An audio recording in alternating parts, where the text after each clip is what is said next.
Welcome back, welcome back, welcome back. To part 4. Part 4. Hey everybody, this is Richard Thomas. And I'm Tiffany Thomas. And we want to thank you for being a part of the Lionheart Institute podcast today. We are coming off the heels of February, which is Black History Month in America. Yeah. And we are taking on the topic of slavery. Now, we turned this into a 5-part video. Why? Yeah. Because you know what? It's time that we heard the truth of our history. It's time we heard the true history of slavery in this country and the impact that it made on not only the enslaved people, but the future generations of this country. The enslavers. Yeah, absolutely. Yeah. So we hope that you will like, comment, share, get involved in this series. I know it's a 20-minute jump out of your day, but do get involved in it. Share it with friends and family members. Like, comment, and subscribe. And let's get this message out so that we can elevate ourselves to a higher level of understanding. Yeah, absolutely. Hope you enjoy.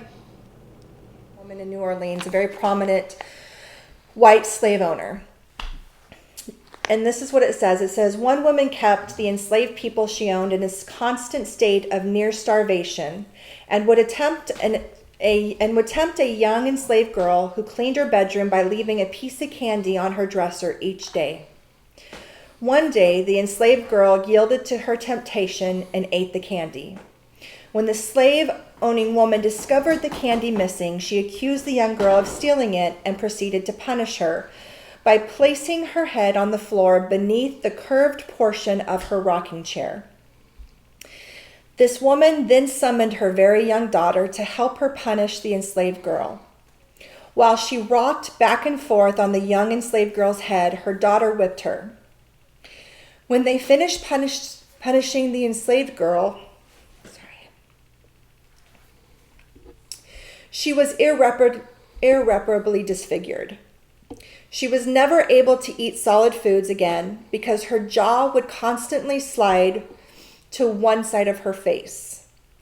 When she reached adulthood, her teeth never grew on that side either. Each time she was in her mistress's presence, her mistress was daily reminded of her cruelty, and it became so overwhelming that her mistress gave her to a relative so she would no longer have to look at her.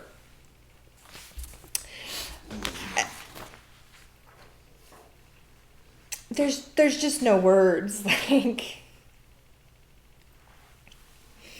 There's just no words how people could treat people. A child like that and see nothing wrong with that and teach their children that it's acceptable to treat another human being this way, that she wouldn't look at her as she was a human being, that she tortured this child. I mean, what kind of person does that? And this is one of thousands of stories like this. One of thousands of stories.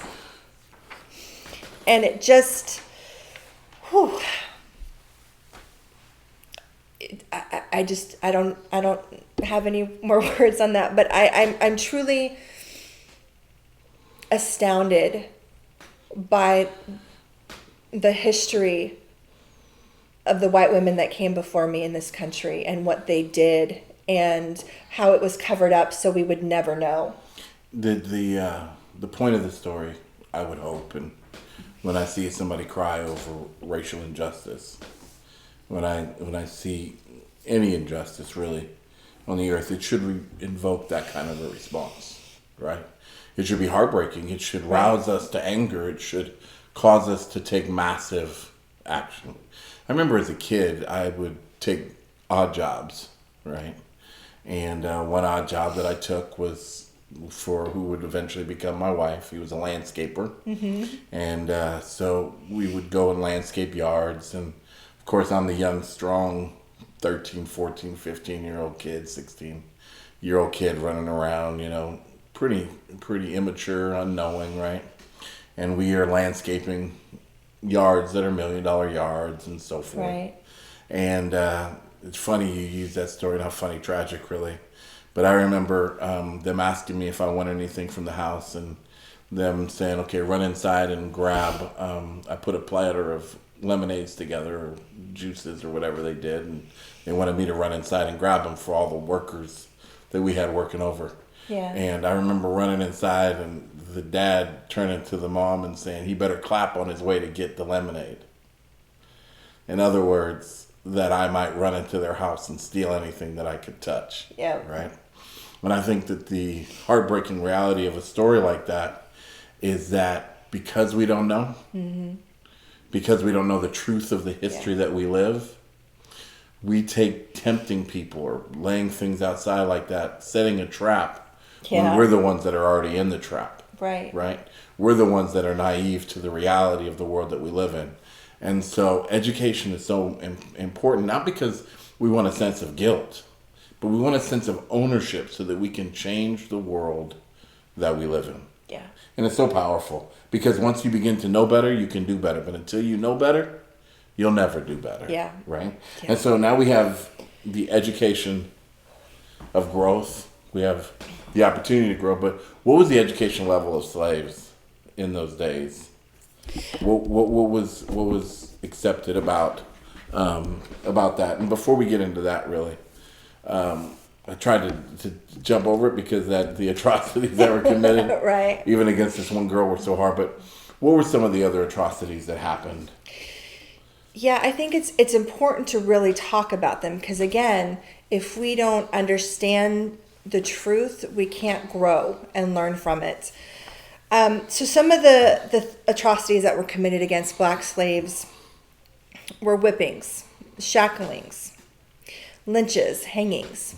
Now, I want to expand a little bit on this because this is some details that most people don't know because it's never talked about. And I was in shock when I learned this because as if a hanging isn't horrific enough, it wasn't just a hanging. When people were hung in lynches or wherever, typically, especially if they were men, they were castrated. And it was a community event. And it was a community that tons of people gathered for this. They would castrate them. They would disembowel them while they're hanging from the tree or wherever they had them. So, I mean, it wasn't just a basic hanging. These were all things that were done to these people while they were being hung. Stories that we're not told, things that are not talked about. And not just that, but other black people witnessed this. They saw their family members die this way. They saw their friends die this way. And I think that it's important to understand the scarring and the trauma that leaves on a person to watch people they loved die like this. Of course, there's the beatings that we know about. There's burnings, mutilations, branding. Of course, the rape, imprisonment, denied education, denied family units, and terrible living conditions. Now, when we talked about the misconceptions, it was that they were taken care of, right? Sure. But they lived pretty well. The slave masters took care of them. But I want you to envision essentially a shack. No power. No power, no running water, dirt floor, okay? No furniture for the most part. Most of these people didn't have any furniture in these shacks. They slept on the dirt, the cold grounds. Little to no clothing. The average clothing for field slaves was basically a shirt. That's it, if they were lucky. Most of them had rags that they tried to bring together. They were barely even clothed. And then terrible food, and sometimes no food at all, depending on, the season, and the crops, and how much the slave master made, or just the cruelty of the slave owners. Sometimes these slaves were not fed. They starved, and the food that they were given, I have to say, so here's a little story. I didn't know what chitlins were, and I had no idea. And obviously, it's a common food that you hear a lot with African-American families. They talk about chitlins. And so one day I asked Richard what this was, and he told me what it was, and I literally about threw up in my mouth. I'm not going to lie. I know it sounds terrible, and I'm embarrassed, but I did. I thought, oh my gosh, that is so absolutely disgusting. Like, why would anybody eat that willingly? Like, why would anybody willingly eat that? And I hadn't ever thought about it until Richard explained it to me. And he was like, well, when you have nothing, you find everything possible that you can eat off of that nothing. Turn it into a delicacy. Right. And I mean, it literally, like, I had tears in my eyes because I thought to myself, wow, like, it's amazing to me what Black people went through and what they made of what they had, which was horrible at best. And they still made it, and they still survived it, and they still did what they could. And, you know, so that is where chitlins come from. And I didn't know that. And so again, the food was terrible as well. And so, you know, those were a lot of the common treatments of slaves. What's amazing about you bringing up chitlins, which I didn't know you were going to bring up because now I'm hungry. Thanks a lot. Is that we took the worst of it, Yeah. and we made the best of it. Right.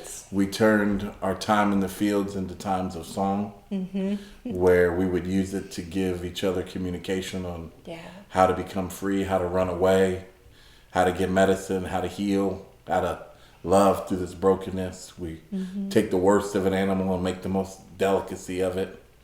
And I say that to say the educational process in learning, yes, the tragedy we went through, but the triumph of our people is so important because it elevates you in understanding, hell, if they could make it through that, Right. I can make it through this. Right. And if I can make it through this, Yeah. my babies can make it to this. Yeah. And if my babies can make it to this, then my whole society can make it to that. Right. And we are not a society that's dead yet. We're not dead in the water. Yeah. We have leadership that's rising in hate. We have a whole community of people that don't understand our history, that try to whitewash it, try to let it go, that we might repeat it. Right. But we are a society that is full of hope and full of possibility. And we are a society that know the answer is not violence, and no, it's not hating each other.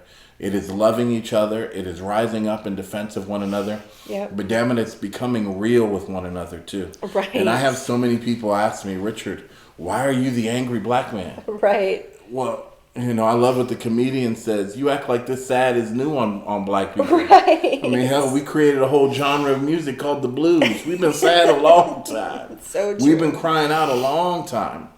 But So we true. just say, listen, and I say this specifically to, and this is why a lot of the details of it, I like for Tiffany to explain a lot of the details of it, because the honesty, the truth of the matter is it's white America that needs the education. Yeah. And while I've done a lot to help you grow an understanding of our community so that you can be a better mother and you can be more relatable to our community and so forth, the truth is you've had to put in the work. Yeah. You've had to dig. You've had to ask the questions. You've had to be hungry to empower yourself in knowledge and understanding of the reality, because the reality gives you power to become free. Yeah. And once you're free, we can change this world that we live in. Yes. Because one of the tools that they used against us was education. Yes, I did. If you're not educated, you can hold a person in bondage far past the time that their season is due. I believe it was Harriet Tubman. I don't know the number and I don't know the exact quote, but I'll give you the spirit of it. She was once heralded and triumphed for freeing 1,000 slaves, let's say. Right. And her response was, I could have freed 1,000 more if they'd have only known that they were slaves. Yeah. An uneducated people. Yep. Or a bound people. Yes. Or an enslaved people. Yes. And so America, I know that racism is not something you're proud of. Right. I know racism isn't something you want to teach your children. It's not what you wake up desiring. But the enslavement of an uneducated society is very easy. Right. And when Donald Trump, this is where his evil is, and I know there's some Republicans that watch our show and you think I'm hyper political. I'm not. But the deception comes when he says, I would rather run as a Republican than a Democrat because Republicans are uneducated. Yep, they'll believe anything I say. Believe anything I say. And the truth is panned out on that. Yeah. And I'm not saying that education answers everything, but you can love at a higher level if you understand the truth. Yeah. You can sacrifice at a higher level if you know the truth. Right. You can endure at a higher level when you know the truth. And black people, African Americans, when you know the truth, they can't hold you back anymore. They can't enslave you anymore. You don't turn against your brother as quickly because you realize I'm just on the journey of growth. Yeah. So hear me, Lionheart Institute. We're not going to be enslaved and we're not going to be uneducated in our enslavement. So what was one of the tools, the primary tool probably, that they used to keep them in bondage? Yeah, so the lack of education, it was actually prohibited from your slaves becoming educated. And so that was illegal to educate slaves. The biggest reasons was because they felt that if a slave could learn to read and write, then they had great fear of rebellions. They already had rebellions, but the amount of rebellions would greatly increase if slaves could read and write. It also helped to deprive slaves of dreams, of aspirations. Yes, and also of an understanding that there was a larger world outside their plantations. And a lot of slave owners didn't want their slaves to know that because, they wanted to keep them, minimized, keep control over them. So they didn't want to educate them to do that. Now, by 1841, on the heels of the Nate Turner Rebellion, a law was actually put in place to punish slaves who became educated, as well as those that taught slaves. They were punished as well. However, by the late 1850s, many plantation owners privately educated their own mixed children, especially if those children were very light in color. And the demise of slavery began at a higher level, baby. Well, there's that. They thought that we would elevate towards them, and a talented tenth, let's bring us all up. Right. So, obviously, education is a huge element, right? The whole mindset of keep them uneducated, right? Keep them bound. In society today, in the world that we live in today, it's amazing because there are villages, for instance, in North Korea, I believe it is, predominantly where planes aren't allowed to fly overhead. No education is brought to the village. Right. It's a whole society or area that no social internet, no social media, none of those elements, no internet. Right? At all. Because you keep them uneducated. When you can keep the masses uneducated, you can keep them from aspiring to go higher. And so it's really interesting that you say that the slaves were kept uneducated. However, it goes beyond that. Poor white people were uneducated as well. Yes. And so they didn't have access to public education in the sense of encouragement. They were taught to work, that manual labor was going to be their access to being able to grow up the status bar, that eventually they could climb the ladder, right? They were able to pull themselves up by their bootstraps. Now, I love what Dr. King's famous message was, which is it's mighty cruel to ask a person to pull themselves up by the bootstraps when they have no boots. When they have no boots. So the truth is slaves certainly had no boots. Yeah. But poor white people have no boots either. And so if you're here watching and you're in turmoil about what direction to go, become educated. Let great minds shine upon your mind. Yeah. Let those who are different than you shine upon your mind. Yes. And I'm not just trying to challenge your comfort zone to challenge your comfort zone. But when your comfort zone is challenged, you can begin to grow outside of the realm that you're used to. Yeah. And that's not saying that you're going to lose appreciation for your moral Christian values or your Hindu values or your Muslim values. Hold on to what's dear to you. I that's not what I'm challenging. What I'm challenging you to do is step beyond what is conventional to you and begin to see the world through the eyes of other people. Yeah. And a great book, 7 Principles of Success. Seek first to understand and then to be understood. Yes. Once you begin to understand the world through other people's views, it's very difficult to hate them, right? It's very difficult for me, for instance, to ever turn my nose up at chitlins. Right? The reason why is because I know where that came from. Yeah. I know how important that is. I know how that story got communicated. I know when it goes. So now when I go to a Hispanic person's home and they offer me, I believe, and forgive me if I'm wrong, I believe if they offer me menudo, right? And I'm not 100% sure this is it, so please forgive me. If you watch this, it's the same thing as chitlins. So maybe you could say what it really is called in the comment section. But if they offer me this, I eat it with pride because I know that their community expressed the same love, the same care, the same cleaning. I think theirs comes in more of a soup format in that sense. But there's that same devotion. When I go to another society or another community and they offer me a meal, I can't turn my nose up at that, even though I might get a tummy ache, right? Because I value their culture, because I have a knowledge of what they've gone through to get it. So now I have a great appreciation for who they are and what they are. And so now I don't assume that all people are racists and terrorists and and they're and I have no need to build a wall to protect me from them. Yeah. Because I have a bridge of education. Of course, I'm smart enough when I educate myself to know, no, you're probably not going to qualify. That's why I'm going to test you to get over here, right? But I'm not building walls to separate us. I'm building bridges to unite us through our educational process. And by educating a person, I can empower them to say, hey, you don't have to live the same way. Now, I get it. There are terrorists abroad. Oh, of course. That hate our country. Absolutely. That would do all that they could to get into our country. However, can I be honest with you? The percentage is so minuscule that it probably is not going to happen whether we build a wall or we don't build a wall. These people who want to come in and do harm to America, they're going to find a way in. The harm is not out there that I'm concerned about. The harm is in here that I'm concerned about. In 4 years, more damage has happened to the society we live in than in the last 40 years. Okay? So true. There's been a ripping and a tearing because a ship does not sink because of the water on the outside. A ship sinks, God dang it, because of the water on the inside. And we are being corrupted and destroyed by a lack of knowledge from the inside.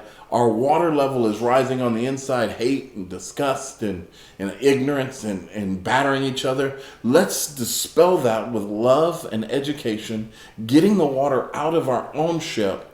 Stop worrying about the outside shit and start worrying about the inside shit, and we are going to do just fine. Right? I mean, being uneducated, not seeking truth for yourself and just accepting the lies and the distortions that have been told to you only continues to allow those in power control over you.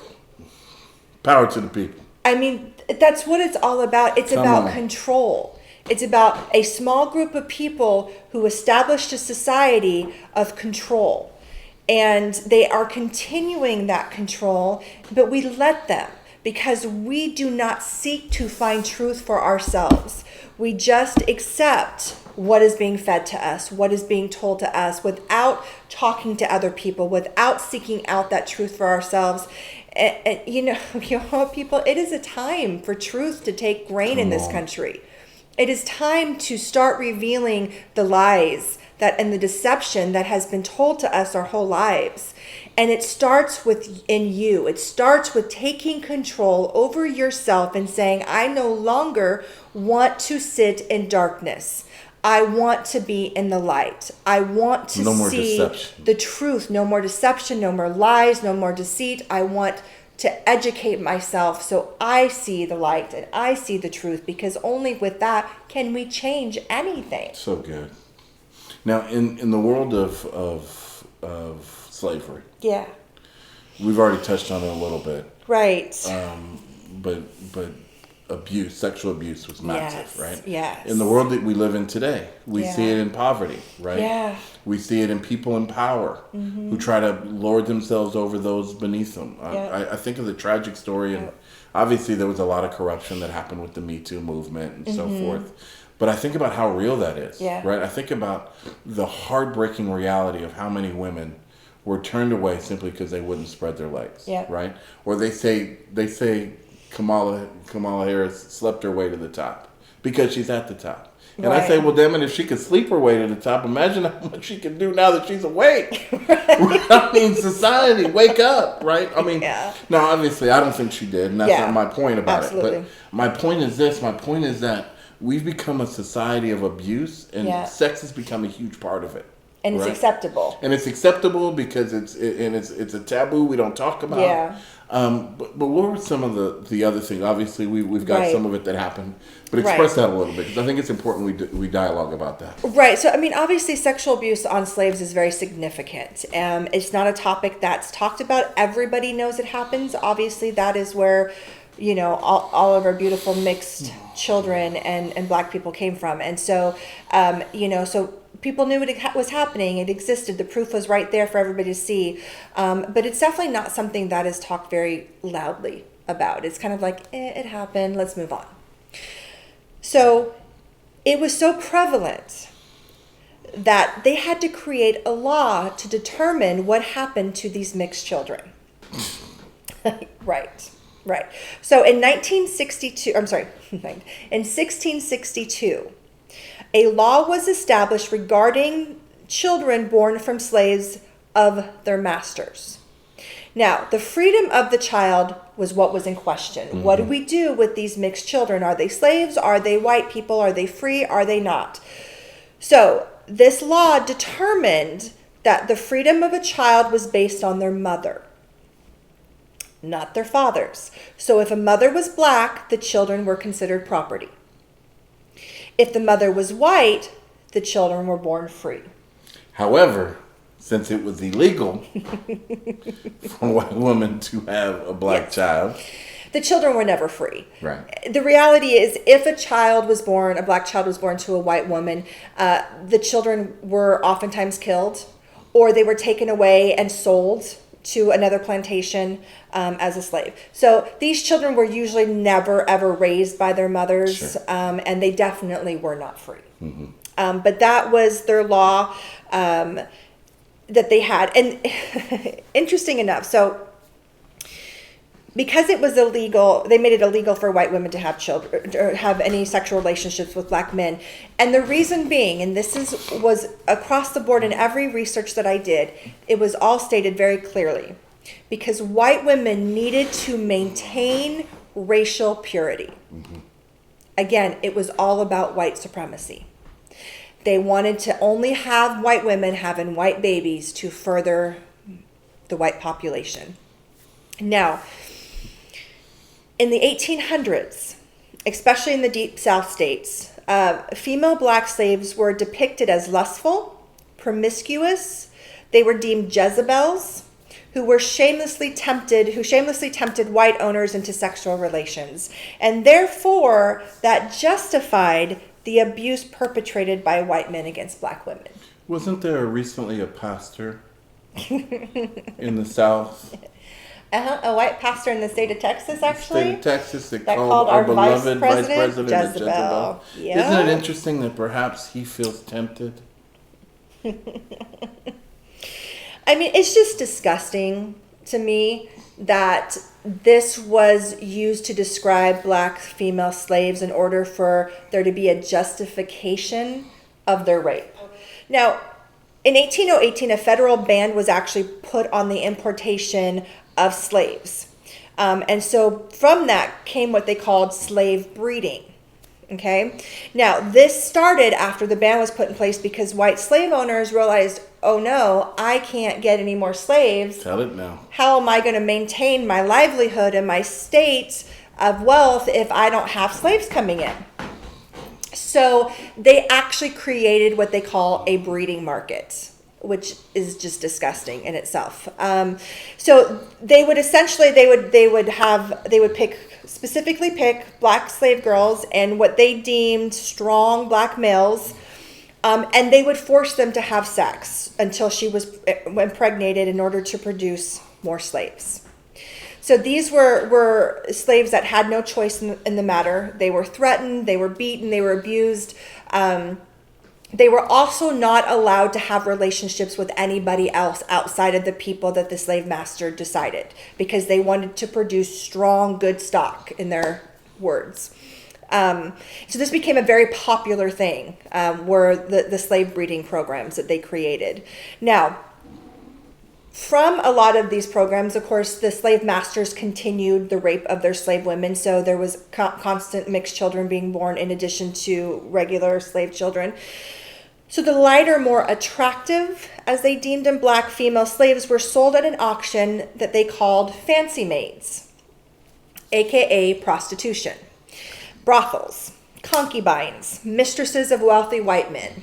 That is what they were called and what they deemed them. And that was a whole huge market that just exploded, was the selling of light-skinned female black slaves. Now, Tell it. many Frenchmen actually were connoisseurs of these cells, and this is actually where we get the Creole heritage in New Orleans, because most of these Frenchmen, they bought these light-skinned black slaves and they took them to New Orleans. So when Frenchmen brought these slaves back to New Orleans, they kind of had free reign to do what they wanted with them. Some of them actually freed them and kept them as wives, as mistresses. And a lot of their children were also became free slaves as well. They were freed. And a lot of the Frenchmen also just freed them in general. And so, again, that's kind of where the Creole population came from, was the light-skinned black slaves and the Frenchmen that came there. And so, obviously, you have this trading going on. Right? Yes. They're purchasing them. Some of them, just like some of them, set them free, right? So there was some good expressions. However, we're still not looking at the slavery that occurred in Louisiana and so forth in New Orleans as a healthy expression of slavery, but there were some advancements that were made on the behalf of these people, of these slaves, right? And then you have obviously the reality of the treatment of slaves, that is beginning to change dramatically, right? So unfold that a little bit. So we talked a little bit about some of the atrocities committed to slaves. So we're going to talk a little bit more about their actual treatment, like day-to-day life, kind of go into a little bit more detail of that. In 1667, the slave codes were actually created, and they were put in place to further solidify plantation owners' power over enslaved people and to further the concept of societal slavery norm. And so that was really important. And these codes also prohibited punishment for the rape of an enslaved person. Yeah, I know. Now, we kind of talked a little bit about the field slaves versus the house slaves, the hours they worked, the 12 hours in the field, 16 hours in the house, or 18 hours in the house. But we should note that they worked 6 days a week. Yeah. Oh, my God. It feels like we are coming nearly to the end of a beautiful journey here. Right. One of tears, snot, and bubbles. Oh, I know. One of emotions and just raw, real expression of dealing with the truth as it was laid out to us. Right. We really hope that you have enjoyed, part 4 of our 5-part series. We put a lot of thought into this. We wanted to really bring some truth and some education to you. And, it meant a lot to us. It's intense, but it needs to be said. And I know that it's been difficult for me to talk about this as well. But I really hope it has meant something to you, So please, if it has, make sure you share this video with your friends and family. Comment below, give us some insight, some thoughts to what you're feeling right now, and please subscribe to our channel, hit the bell for notifications. We definitely appreciate adding you to the Lionheart Institute family, and make sure you come back and stick around for part 5 and the finale. And we know it's not an all-inclusive discussion on slavery in America, but gosh, does it hit some valuable points. So go back and digest it, redigest it, share it with friends and family members, and please do subscribe. Thanks for being a part of part 4. The last is usually the best. Part 5. Come back for it. See you soon.